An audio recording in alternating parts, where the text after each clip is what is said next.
vosaltres qualifiqueu de deslleial respecte als vostres productes? Bueno, és que la gent pot ser tan la imatge que el que fem és que, una mica i parlo així, protegim els petits pagesos del tercer món, i no és així.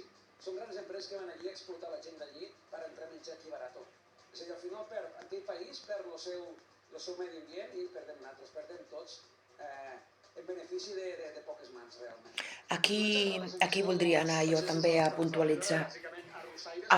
Faré ara una miqueta de donar la meva opinió.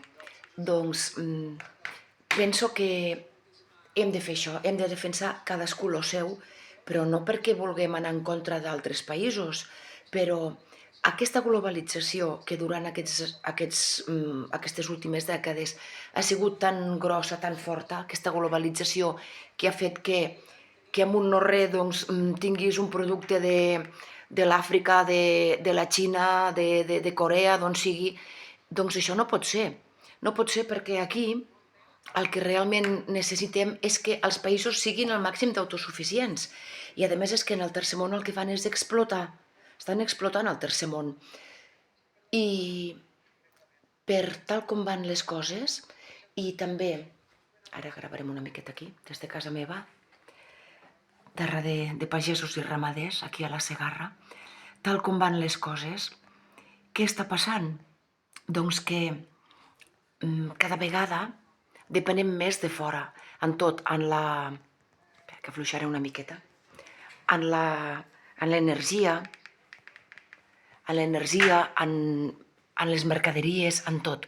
I no pot ser perquè el que és normal, el que hauria de ser normal, és que les poblacions, les comunitats, fóssim al màxim d'autosuficients. És que hem d'anar cap a una autosuficiència. Perquè realment la vida és això, és autoabastir-se. Comerciar, sí, amb els excedents i tal, no? Però poder-se autoabastir. Això és el que hauria de ser possible. I, tal com estan les energies planetàries, que semblarà una tonteria, però realment és així perquè és un estudi del cicle dels planetes i com s'interpreten des d'aquí, des de la Terra, no? A la societat.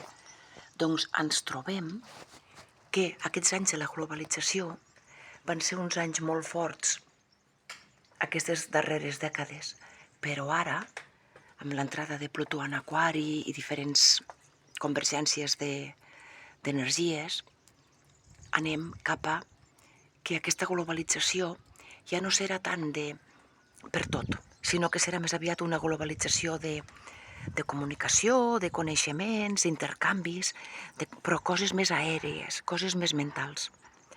I en canvi, anirem més cap a l'autosuficiència, autoabastiment dels productes. I és que s'està veient ja, ara, aquests primers dies, aquestes primeres setmanes de l'entrada de Plutó en Aquari, Urat ha entrat directe, Urà en Taure, que Taure és la Terra, és la part material, ja s'està veient. És que realment és algo que, bueno, pot semblar estrany, no? Però aquesta interpretació, això és com un art, no és una ciència, és un art.